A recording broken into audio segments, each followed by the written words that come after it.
To many in Golarion, AlkenStar is synonymous with devastation and devastating firearms and advanced machinery. But the city-state is so much more, even by the Impossible Land's unique standards. This technologically advanced Grand Duchy of AlkenStar is technically an impossible nation, a clockwork anomaly amongst Archmage-founded empires. AlkenStar maintains a prosperous, if precarious, existence within the magic-ruined mana wastes, where wellspring surges of magical energy make spellcasting an incredibly difficult prospect.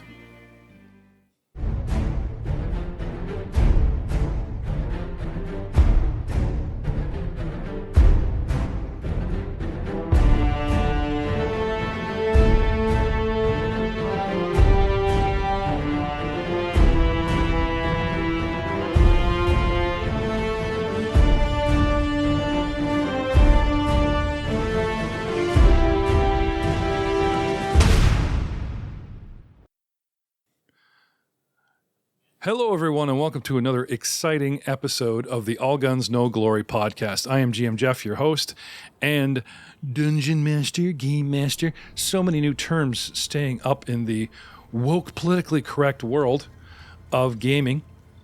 But you will forgive my old man brain, and I wouldn't say we're unpolitically correct. We're certainly a little bit rude, if on the edge. Ladies and gentlemen, when we left our show, the intense, fabulous mind of a mindless skeleton had discovered an anagram and had pulled Creed's root, an anagram from Secret Door, or for Secret Door, from a spice rack. And in the domicile apartment, which they believed to belong to Shoma Lysarius, after it's been trapped with a heavy striking crossbow, which we'll probably unbolt later, finding a lovely little bedroom and the switch to shut that off. Oh well, a little bit too late. We're now into a kitchenette. Seems pretty boring, but a secret door reveals a secret tunnel. If anyone's watching the new Avatar on Netflix or is familiar with the old series, if you just said that secret tunnel, oh, it's so good. But my wife had been singing that since like the cartoon came out. We take a shortcut in the car. We start singing Secret Tunnel. Okay, that's how bad it is. So sorry. Oh, that's so cute. I apologize. You guys are anyway, cute. So reuniting the party once more with Pylo as the man guilty of opening the door. I've got Pylo, followed up by Blaster Valentine, followed up by Charwin, and good old Andreas Paranoid Stoutbeard, always looking over his shoulder, which has served the party well, I must say. Guys, what do you do?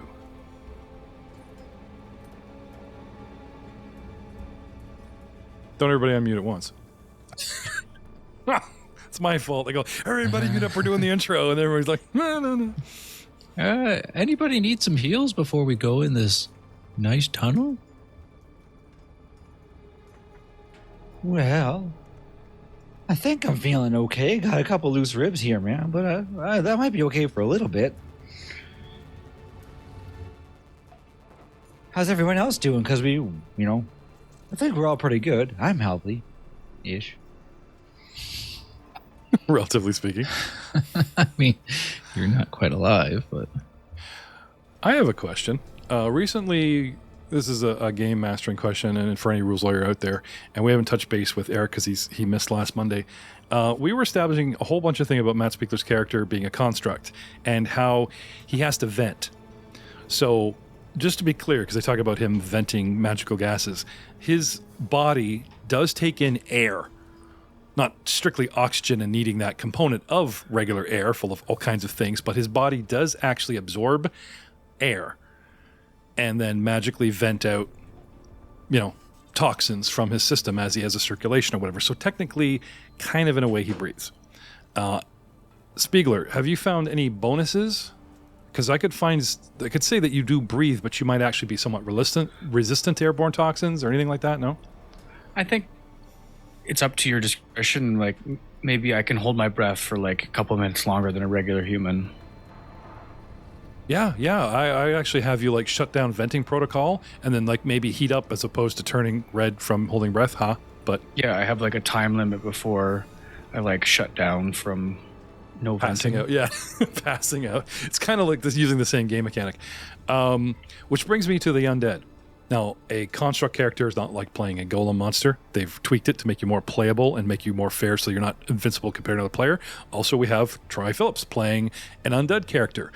Do you breathe? What happens if, like, say somebody hits you with like a stinking cloud spell or something? Are you just immune? Do they have any strict... I'm pretty sure I do breathe. It doesn't say anywhere in any of the file, in any of the player books or whatever, that I gain like a non-breathing. I have a lot of the benefits of undead like that, but it doesn't say anywhere that I don't breathe. I don't eat, but breathing, it doesn't say anywhere I don't do that. So Okay. I will assume that I do. I do get better bonuses to poisons and things like that, but breathing, I'm pretty sure I breathe.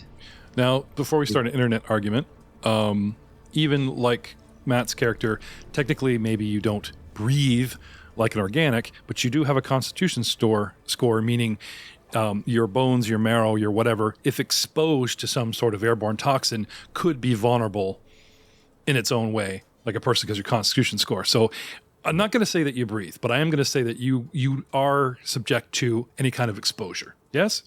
Yep, Okay. that makes sense. Drew, Ruse Lawyer, Eric, fellow GM. I know I have last ruling, but I am curious of your thoughts as well as if you've actually found something, played something, similar. Yes, no? No, I haven't seen anything where it's, Okay. gives them extra bonuses. I always give the forum a chance to, prove me wrong. I am the GM that's the guy in the meme with the coffee mug and it says, I think this, prove me wrong. That's pretty much open forum, the way I have rules lawyers all over the place, because I like the rules enough to get them right, even if I, get them wrong, as opposed to retconning. Shout out to the Dice of Thunder podcast that's also doing OutLaws of AlkenStar. They'll go through whole combat and then spend 20 minutes retconning almost like a death or, which to their credit is good and keeps them honest, but that's not something I want to do. I'd rather be honest up front. Waste time up front, as it were. Anyway. Okay. Enough of that. Guys, I have a big red S on my map, so sorry you don't. But trust me, are we happy with the current marching order? Or are we going to try something? Tall buildings in a single bound. Sure you can, springy legs. Does anyone want to be our point man in this particular alchemist dungeon? Or are we happy with good old easygoing indestructible Pilo up front? Indestructible? Man, that guy's just made a bones. He falls apart in an instant. I think Pilo would go second. I don't think Pilo would lead the way down the hallway, but I definitely probably be second in line. All right, who's up front? I can go up front. All right. Something's going on. I mean, it worked out last time. Can't grab your guy. Okay. There we go. There we are. Okay, so was Charwood in the lead? Step into the hallway, or did you want to do anything else? Sorry, I shouldn't just drag you around. Maybe I will do a perception check just in the entrance. Okay. Never know. Throw them in the tower, boys.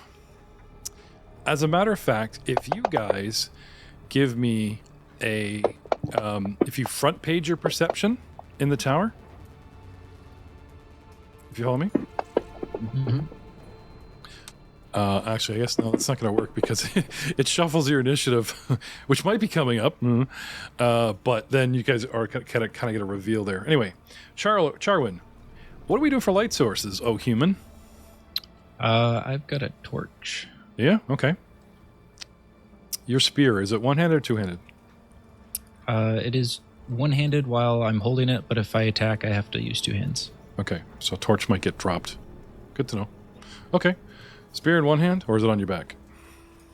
I'll have it out in front of me right now. Okay. So the sort of 10-foot pole, poke the ground, poke the air, torch. Okay. In he goes. Yeah. Give me your movement, sir. Request movement. Your light illuminates what appears to be a 20-foot hallway and then opens into a room with furniture. Charwin creeps along 15 feet. What are you guys doing behind him? I'll follow behind them. Okay. Andreas comes in second. Pilo. Shields up. Okay. Pilo. Yep. Your second place, you delayed and Stoutbeard bristled past you. And our gunslinger in the rear. That's fine. Okay. Inching forward, boys, what are we doing here? Just assessing if I see anything at the moment. Okay. Well, I guess it's as good as time as any to bring up a room description. As you get closer to the opening, you already smell an acrid smell of chemicals coming from the chamber. You see the corner of what appears to be a thick and probably large table in the center of the room with some sort of mechanical device or something half finished laying atop it. There is other furniture in the room, but you need to get closer to see the room clearly. Okay. Do you do? It looks like the end of the hallway is another 5 feet or so. Yep. Okay, I'll just go to the end then. Okay. The north and west walls of the room have a large L-shaped table completely covered with alchemical equipment. I will step up to him and cast guidance. Okay. I will step behind the two of them and cast Detect Magic. Okay. If I make a stealth roll, does that put me in stealth kind of thing? It makes you stealthy, as in, like, we only heard 3 of them coming as opposed to 4 of them, yeah. Yeah, that's what I'm gonna do. Throw them in the tower. Oh, okay. I just compare your... Oh, nice roll. Shit. That's okay. I compare your nice roll to what's sitting in the room and its perception-based DC, like character DC kind of thing. If you're trying to get the jump on something, these 3 guys shambling along making noise will wake it up because you're the only one being stealthy. Unless you just want to be Batman in the background shadowing the party, then yeah, go for it. Yeah, I'll just shadow, and then if they get into combat, I'll make an attack from stealth kind of thing. Yeah. Do you have... I actually have a question for rules lawyers. Precision damage, is that usually triggered by flat-footed? No, it's triggered by whatever damage. So, like, if you're a rogue, you have a special feat to give precision damage based upon whatever attack they do, and maybe flat-footed. In the modifiers tab, the plus minus with the slash, if you click on that, it says there's a modifier called hidden. Okay. I don't know if that adds anything to your attack or not. Maybe gives you like a plus to hit. Maybe. Oh boy, surprise, surprise. Yep. Scanning the room, standing motionless, you guys see a clockwork handler, much like the one in the bank, though it is sitting there, shoulders drooped, head down, not moving at all. Hey, Valentine. Val, where'd you go? Guy's sneaky as anything for a robot. Do you guys see that in there? Turns around and Val looks like a coat rack or something. Philo can't find him. Sorry, go ahead. What is that thing in there? Do you guys see that? Use Looks like it's your alive. inside voice. Sorry. Yeah. Stage whispers. How's it going? Going off of your original perceptions, you guys suddenly hear a light fluttering of wings. Intruders! Intruders! I must warn the master! And a door slams at the far end of the room.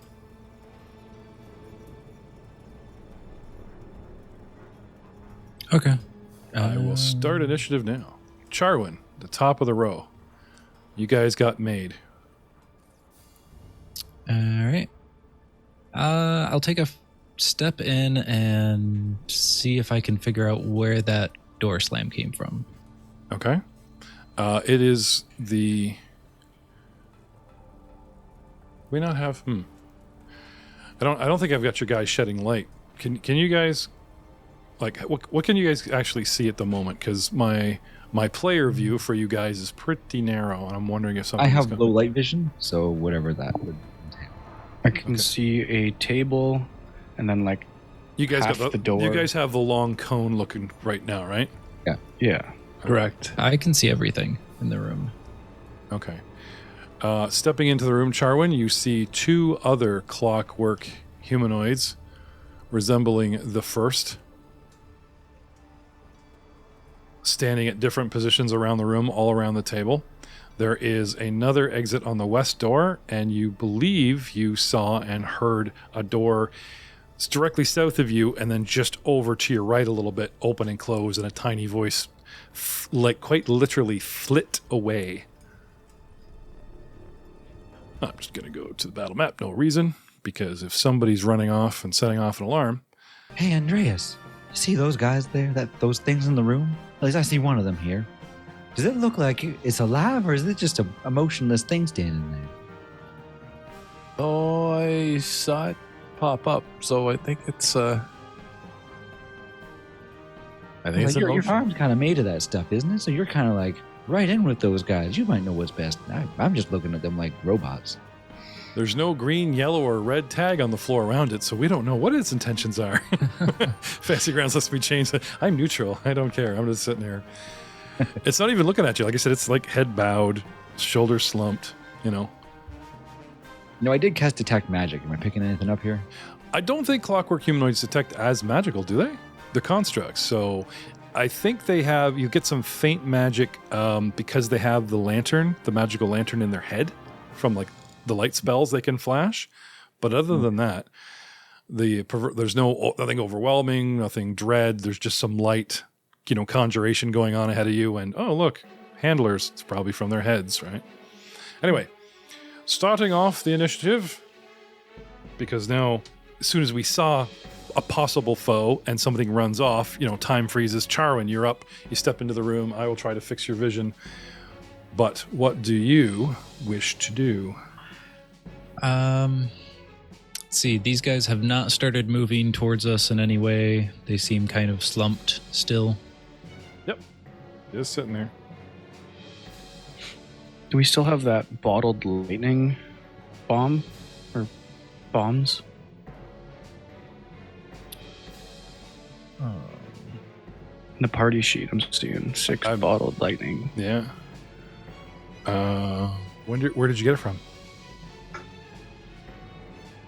I can't remember. I think it was from before last dungeon. Yeah, I'm pretty sure you left a couple with the lab, but you guys each had like a bunch. You kept one on you.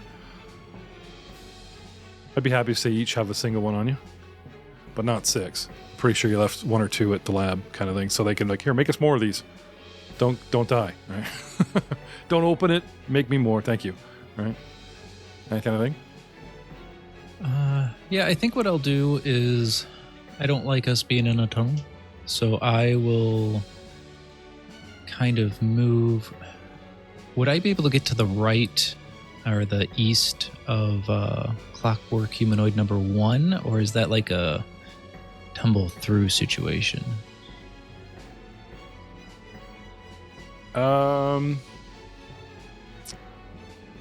I would say that's a squeeze situation because the table doesn't fake up the whole stair, or you can tumble through, and it's not that hard. You tumble through his reflex DC.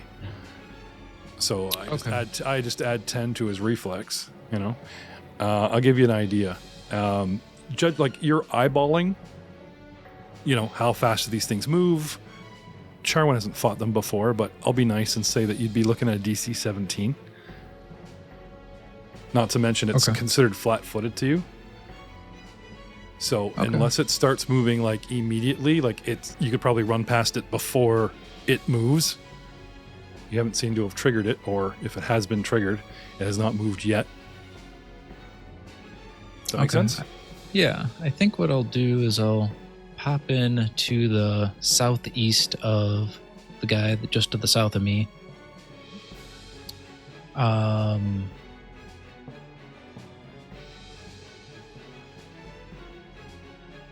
And then, I really don't want to attack these guys if they're not going to attack us.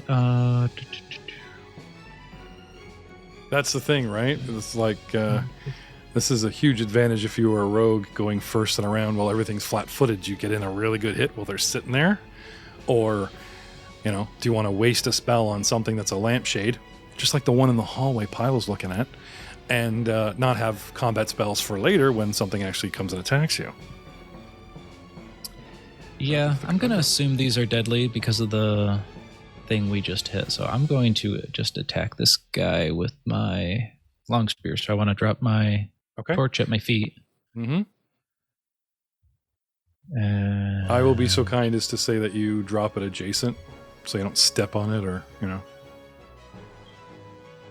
Actually, no, your feet's fine, I guess. I don't think there's any he must burn rules.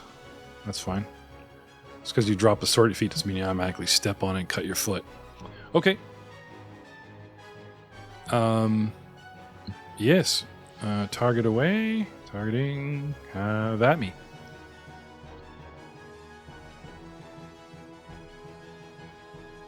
Go. With a 26. Not only do you hit, sir, that is a critical. Get right in the spine components. For 17 damage. Valentine cringes a little as you, find a good way of skewering his brethren. 17 points of damage. Okay. You are shoving your spear into heavy wood and steel and gear, so there is some resistance to the damage, but not a lot, and you manage to do a lot of that damage at 15 points.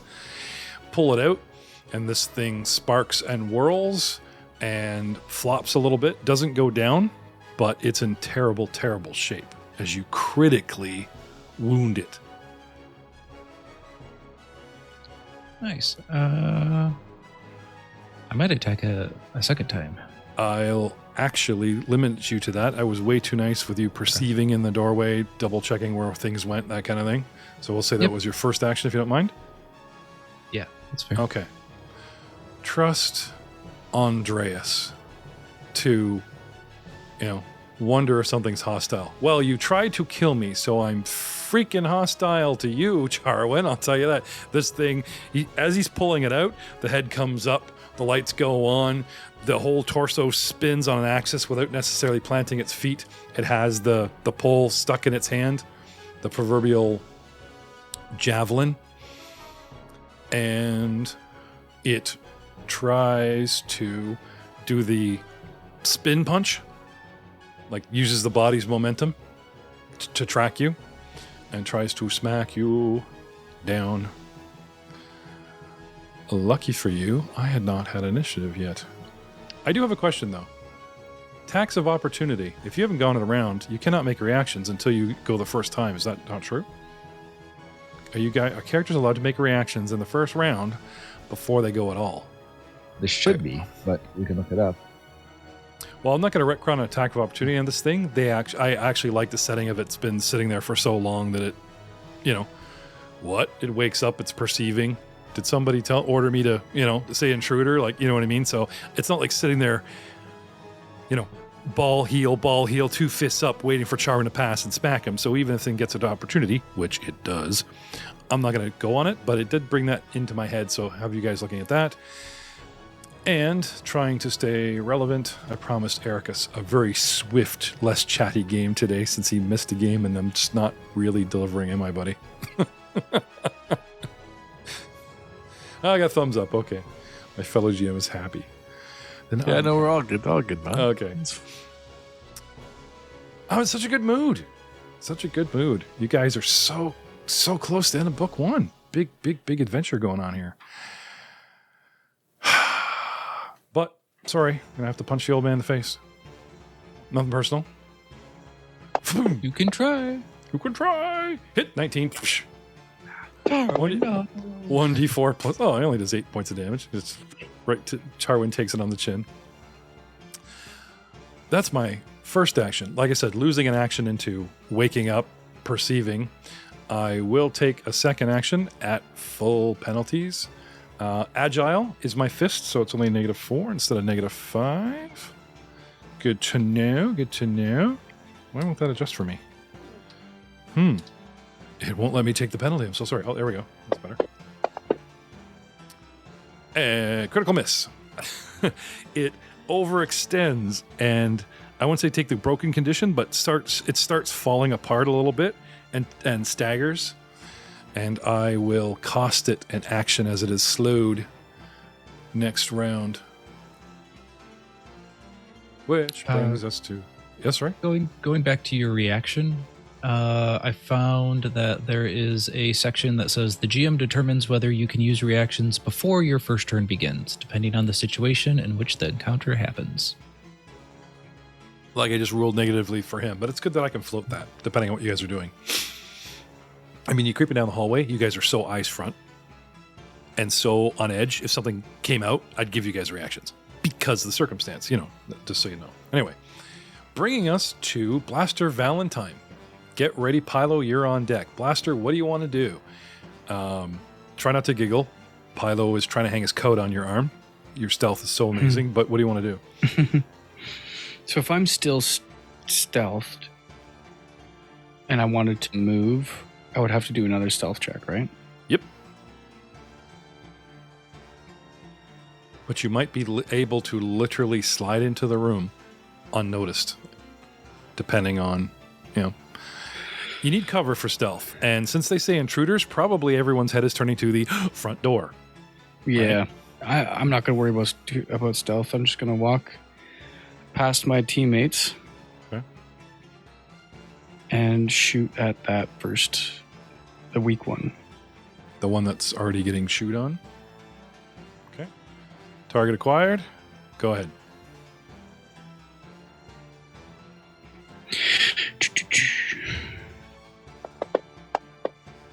I'm assuming your gun is loaded. My gun is loaded, yes. Yeah, and always. I hit with an 18. Nice. That's 5 points of damage. Shooting it it. Destroyed. Yes, shooting at the top of the neck, and the thing just falls apart. And Blaster, so you know how people are weak at the sight of blood? Right? Like somebody gets killed, it's really gory, and a human goes, bleh, right? Blaster kills another robot, and oil goes everywhere, and it falls to pieces, and Blaster just kind of you just see his neck undulate like the fluids come up to the top of his, One action left, sir. And then I'll move back behind my teammates. Not reload?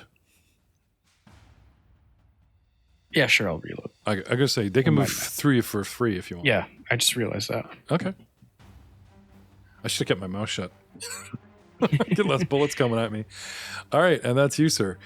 Pylo, it is your time to shine. What do you want to do?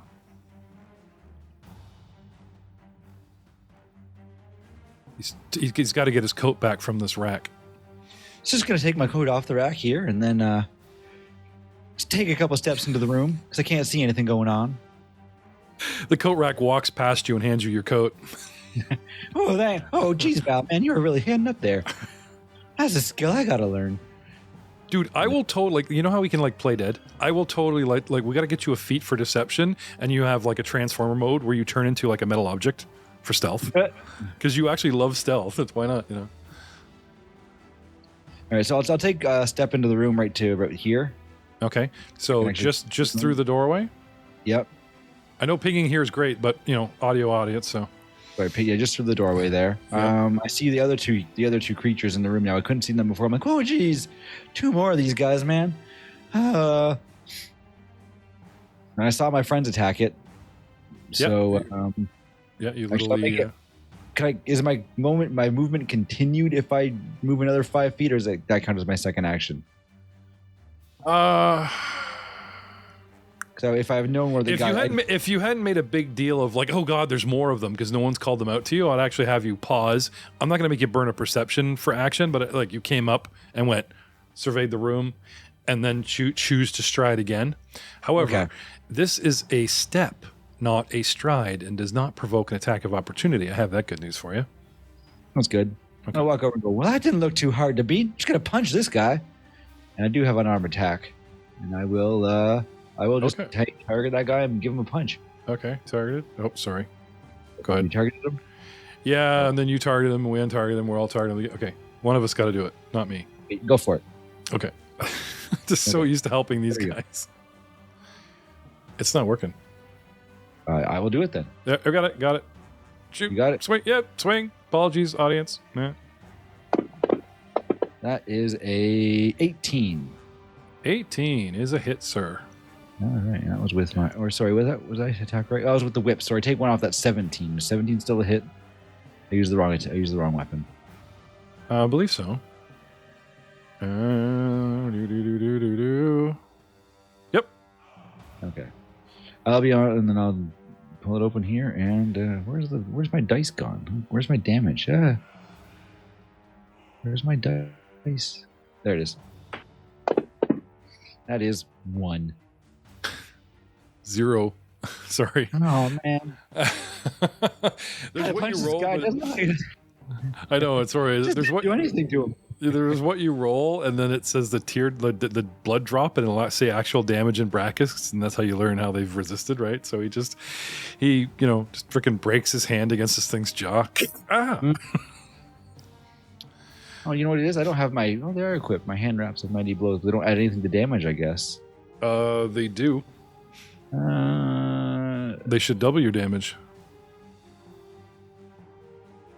No, they're equipped, but it didn't do anything to it. That's weird. Probably because you didn't swing with them. You swang with the fist as opposed to having them as a weapon. Oh, I have to have those as a weapon. Okay, just punch the guy then. That's cool. Anyway, that's all I can do. That's okay. You have them equipped, so why don't you double your dice for me? Go ahead. Just roll another d4. Yeah. Do you have a strength bonus? No. There you go. That's a 3. So 3 damage. There you go.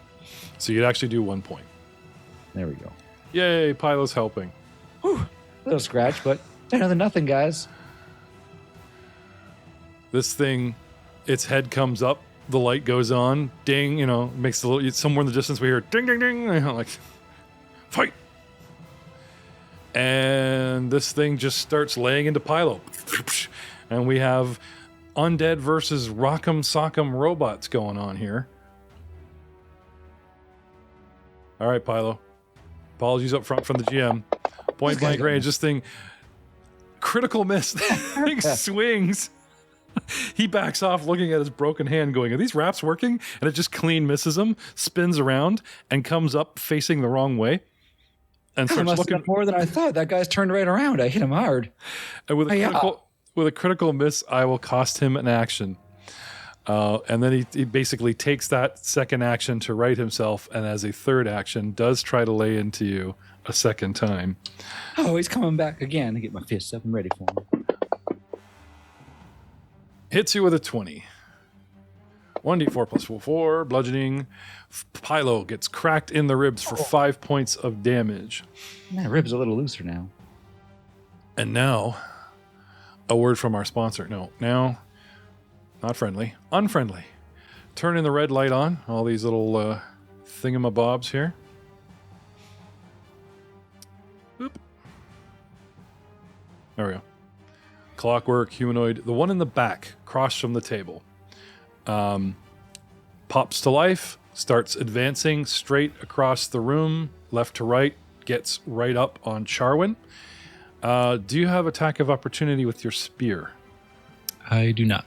Okay, so it gets right up on you, closes the gap, as it were, and... Oh, I'm sorry, it does not. It stays right where it is. It actually throws a javelin at you, pulls it, and throws a javelin at you, sir. Because why not? Punching isn't working well for my friends. Throws its javelin and misses, and then advances and stops right in front of you because it had to pull it. Now, in the picture, it shows the javelin in their hand, but it's like, it looks like an action figure grip. Like their hand is just a circle with this thing being thread through like a straw. So how the hell would I throw that? That looks like an anti-disarm thing. So I think the artwork is just sort of, what's we're looking for? Conceptual? You know what I mean? So he has a javelin stuck to his body. He pulled it. He throws it just like a regular person. And then he closes the gap, fists up, ready to take on Charwin. And that's my third action. Meanwhile, things are going on you don't know about, which brings us to the mighty Andreas Stoutbeard. First on the scene, last to go in combat. Could be a pattern there. First action, we'll walk into the room to see what we're up against here. Okay. You just step in, or you want to go further in? I will go my full movement Can I step into the square just north of the clockwork humanoid where that bench starts, or is the bench in the way? The bench is kind of in the way. Now, unlike Pilo, who kind of came in and made a big deal, you witness everyone going in and you hear multiple combats all starting, plus you see one cross from the far side. So that in your brain already starts putting in that visual, so it won't make you stop. You know what I mean? You come in, you hook the corner, you're directly north of Pilo, you're diagonally adjacent to the clockwork humanoid. You can get him. If you want to get on the table, have the high ground there, Obi-Wan, make a climb roll. But you remember what happened back at Gadabee's? Yeah, this dwarf's not meant for climbing. A whole bunch of with half metal parts. Yeah. We'll just go ahead and take a swing at the clockwork. Okay. Got the what is it? I gotta get you like a Batman grapple so you can just follow everybody around. Go back to the Church of Bry and Okay, so here we go. Swing with the Warhammer. Yep. For a 25. That is a hit. Okay, we'll follow it up with damage roll. Looking at 9 points of damage, please. Do 7 to it. Partially resist, but you're off to a great start. Ping, crush, start denting wood and metal, splintering everywhere. And coming back with the backhand on the Warhammer for a natural 20. Natural 20. Ping. Just dent the head, and the head like clicks heavy to one side. It's not dead, but you know what I mean? Like it's not righting itself at this point. It's going to have to like punch sideways. Yeah. For a total of 15 damage. It raises its arm to do said punch, and as it extends, it just sort of falls apart right next to Pilo. Hey, Pilo, there was a delayed That was punch. awesome. And that's my turn. Just fists, I think. Yeah, don't bring a fist to a flail fight there, little dude. These wraps on them. They do good stuff. But... Yeah, we'll fix that on your character soon. Which brings us to round 3 in Charwin. Lightbringer. Torchbearer. Again? All right. I'll target the guy that just tried to whack me. Okay. Or no, he threw something at me. Yeah. Well, I'm coming at you. He's running at you, fist up, so certainly. For a 14. Poke and a miss. I'll try it one more time. Perhaps I mispoked. Get it? Misspoke? No? With another 14 total. This isn't working out too well. Denied. You know what? I'll try a third time. Why not? Why not? I could get an natty 20. I did not. I got a 6. Critical miss. I believe in you. Well, we don't have named characters on the board. Was that your third action? That was my third one. I Okay. tried all 3. You managed to get your spear on the back pull. The barb of it gets hooked under his arm, and you on your, not that he's attached or holding you, or on the wardrobe beside you. You go back, you're like doing thrusting, and you pivot, and you smack your shoulder on the wardrobe, giving you the old numb funny bone, and you will lose an action next turn. It's the nicest critical miss thing I could do. Without making people drop weapons and stuff. Which brings us to Blaster Valentine. Yes, it is time to acquire a new target. Target Clockwork Humanoid 3. And I want you to jump in your chair every time you move, because it actually sounds like a clockwork something going off. take a shot. Oh, I didn't target him. But that would have hit with 23. Okay. So we'll just drag the 23 right onto the target, and voila, poof, hit. That's a cool thing you do in Fantasy Grounds. You can actually take the 23 from the dice roller and drop it on the bad mini, and it just recalculates for you, and you're good to go. Oh, that's the wrong button. Oh, critical. Oh, no, now it did crit damage. Oh, no. Blow your hero point, and you keep that crit. I'm not happy with my 23, he says. I would, Spiegler says he uses his hero point to re-roll. Yes, no? Okay, yeah. Okay. Hero point used for that roll. Too good to give up. I could be nice and let you save it, but I don't think there's any, I don't think anything's going to And then most people probably forgot I'm more than just a one-trick pony. I follow the way of the drifter as a gunslinger, which allows me to use a pistol in one hand and a longsword in the other. Oh, okay. So for my next action, I will move to the enemy. Okay. And I will make a reloading strike with my longsword. How does that work exactly? So as I'm striking, make a melee attack and then reload your gun in one fluid movement. Okay. And I don't... Yeah. So is this an actual sword pistol? Like, does it have to be a sword pistol where you're cocking it like a Winchester? No. I have a weapon in both my hands. One has a pistol, one has a sword. So it's like you could have the sword out sideways and use your hand over the flintlock kind of thing, pull it back, drop it in. Or because I'm an automaton, I have some sort of just cool, watch any Deadpool machinery. movie. The guy does crazy reloads, right? Yeah. So I'll make another... For my third action, I'll do that. So I'll reload and attack with my longsword. The sword is distraction. This tiny little hand comes into your forearm and reloads the gun, but it's embarrassing. So the sword is to distract people. That's a 24 to hit with the longsword. That is a hit, sir. 4.7 points of damage. And he just cuts it from stem to Shove my stern. sword right through the face of that machine, and I'm like, you're nothing compared to my engineering. Yeah, actually, sorry. I should get you guys to call out your kill shots. Thank you, Spiegler. And all goes quiet. Dude, 42 minutes, 10 minutes of banter. That's got to be the fastest combat you guys have had to date. Well done. We're feeling pretty good, I think. We're first level at the bank. Okay, we lost 2 characters. But something fled. And I think I'd like to stay in combat rounds. Valentine, you shot, you moved, you swung reload. That's 3 actions for you, sir. Pylo. Hey, Charlie, you adore that little guy went in. You said you heard a guy yelling. Which way did he go? I was in the hallway. I didn't see a thing. I'm sorry. I can. Yeah, we have sealed doors. I can drop you out of combat. It's fine. You guys are out of combat. Feel free to roam around and stuff. Okay. Well, I'll do some protect. Like, what do we see in this room here? Just like I'll search the kills we just got, see if there's anything of value. Okay. I'll rummage on the tables and the desks. And He's salvaging parts. You looking for somebody's kidney? It's for you. Yeah. Wow, these fingers are in much better shape than mine. He unscrews his hand. Do you have crafting, Valentine? I do, yeah.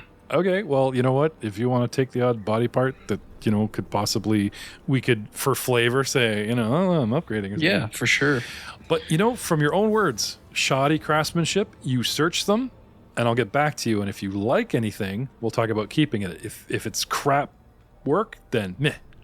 Not worth your adding to your body, right? Yep. Okay, let me re-describe the room. There is an acrid smell of chemicals filling chamber because there are 2 tables covered with alchemical components, beakers, and all kinds of stuff. But the lab doesn't look like it's in use. You know what I mean? Like, it looks like it has been used recently, but it doesn't look like somebody just ran out of the room and went out for a cigarette, and then you guys came on the scene, and you know what I mean? Atop the center of the room that might actually interest Valentine is a 4th humanoid construct. Half finished. I will definitely inspect that. Okay. There are 2 doors, gentlemen. One exiting to the south, where Charwin will tell you the little thing fled, though we didn't really get a good look at it, though it was a tiny flappy wing creature. And a door to the west.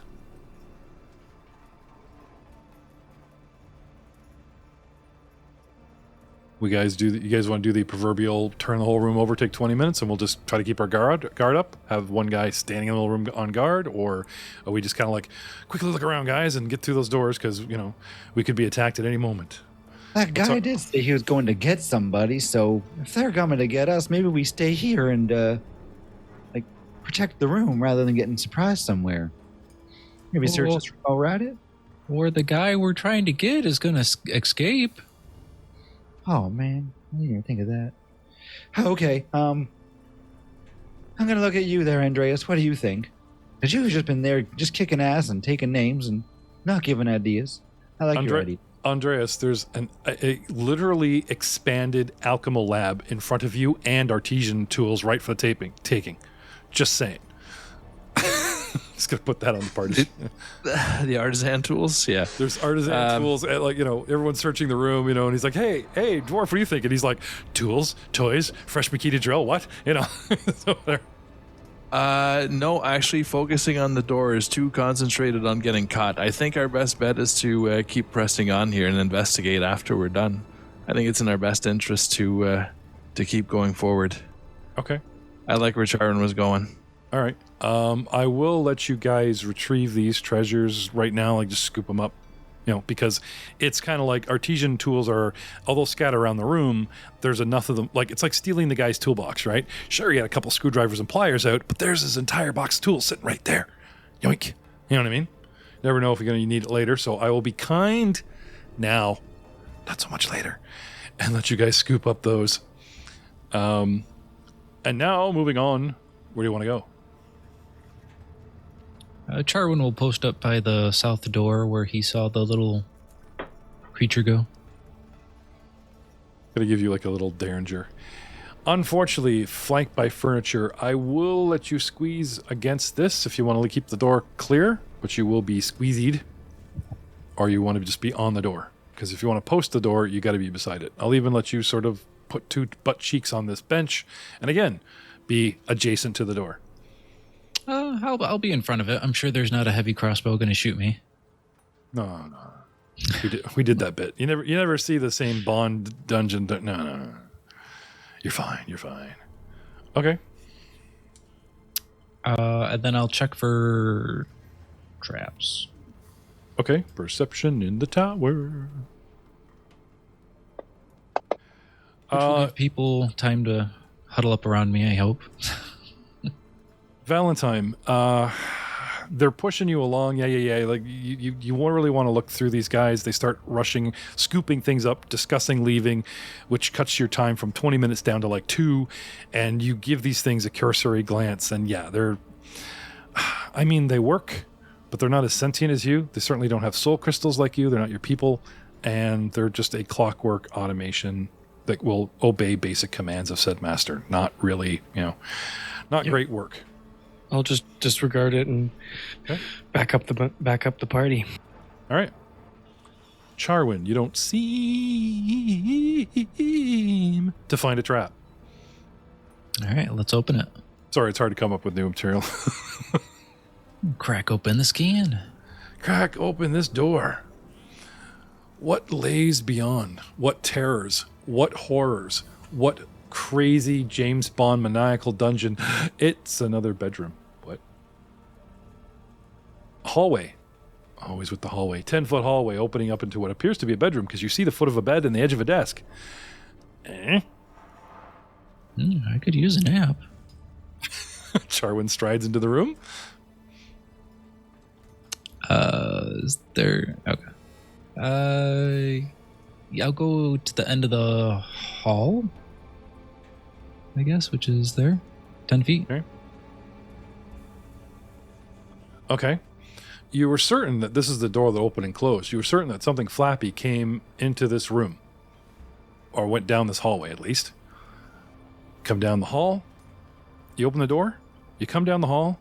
You perception the room. 1, 2, 3. Well, I guess we're in seek mode. Never mind. Rounds don't really count. This bedroom features a single bed, large desk, shelves displaying various knickknacks and keepsakes, a large armoire, for clothes. A short hallway leads back towards the room you left to the north.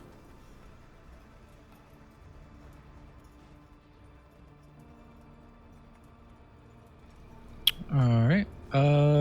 I guess I'll start walking towards the desk and give that a search as long as I don't see anything else in the room. Okay. Do you need any company, buddy, or you want us to stay back here while you look? Do you give them the all clear? Yeah, I'll tell them to come on in. Okay. You guys want to come in and case the room? I'll come give my buddy Charwin a hand. Okay.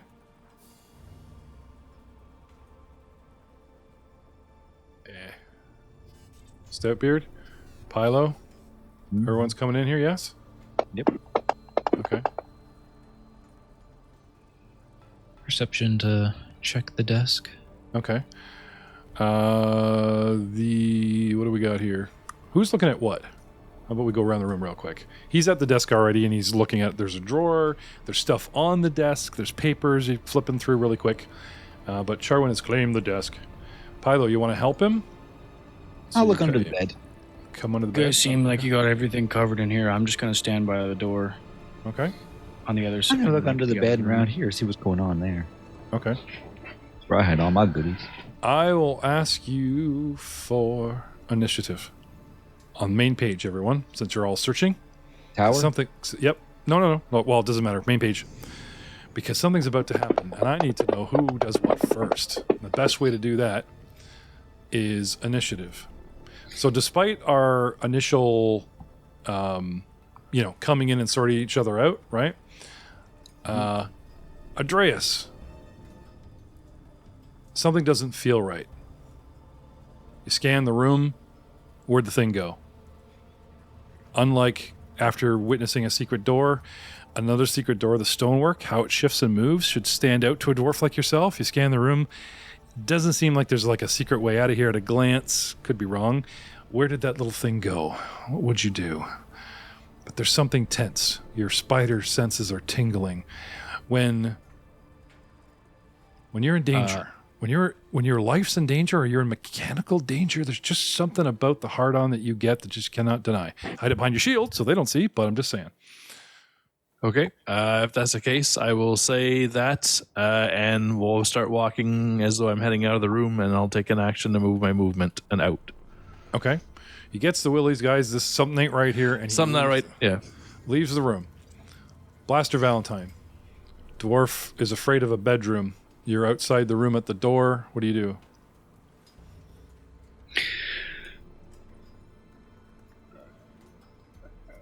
Did you see something, Stoutbeard? No, just something about the room is off. It's almost as though it's set up as a decoy.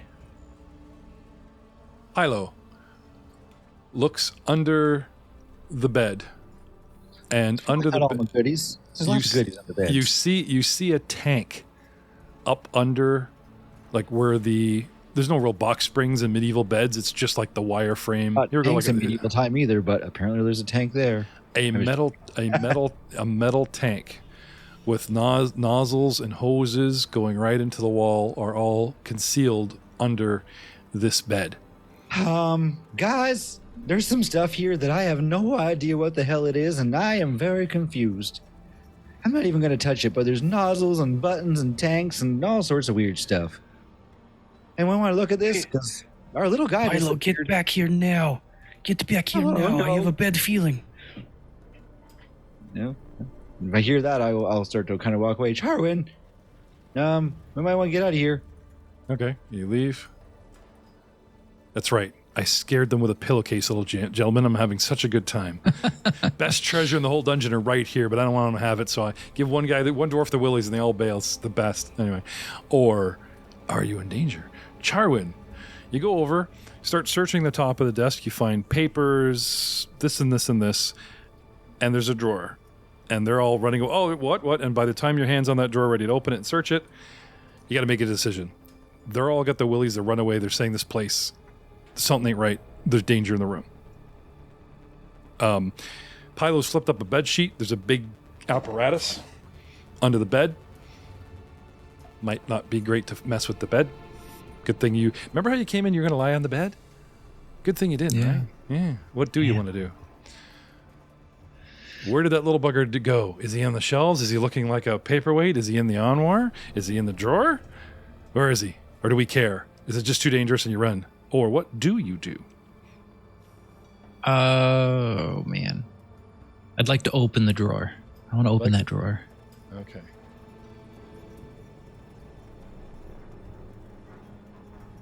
Here we go. Let's show the audience this bedroom. Keep forgetting to chase you with my light source. At the door on the south side of the room, there is a hallway. It's 5 foot wide, 10 foot deep. It opens to the right 5 feet, but there's an armoire immediately there. That right wall goes back a total of 15 feet, and in that back 5 foot square, coming along 10 feet, is a bed with a weird tank. Following the back wall, right to left, there's a gap, and then there's a 10-foot desk that Charwin is standing in front of with a chair. Then on his left is a wall coming back to the bookshelf, which technically is tucked behind him because the room is lopsided, spreading out more 10 feet one side from the hallway than the other. He opens the door, and there is a click.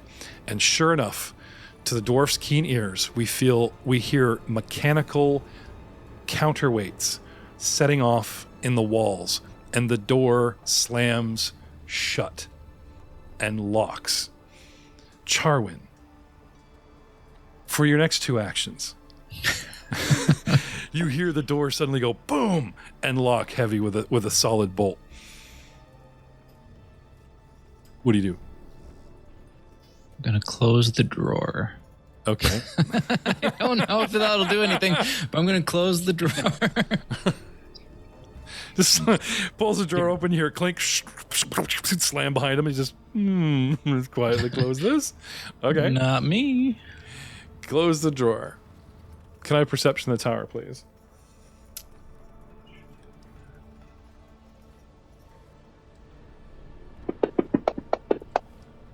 Oh, 2 things wrong? Yep. It's a good thing you accidentally dropped. Oh, that's Blaster Valentine. Everyone in here, perception in the tower. Spiegler just loses his thing and starts clicking buttons. Don't mind. Don't worry about him. 2 things you hear and not see. First, as you close the drawer, after the click, you hear a soft giggling coming from inside the drawer. And second, a gaseous hissing noise as several valves from that tank under the bed pop off and start flooding the room with an odorless, tasteless, but obviously noisy gas. And we will see you all next time.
Bring that up as soon as I've done the cold open because that is awesome information.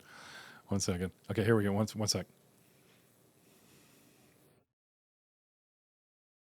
Closing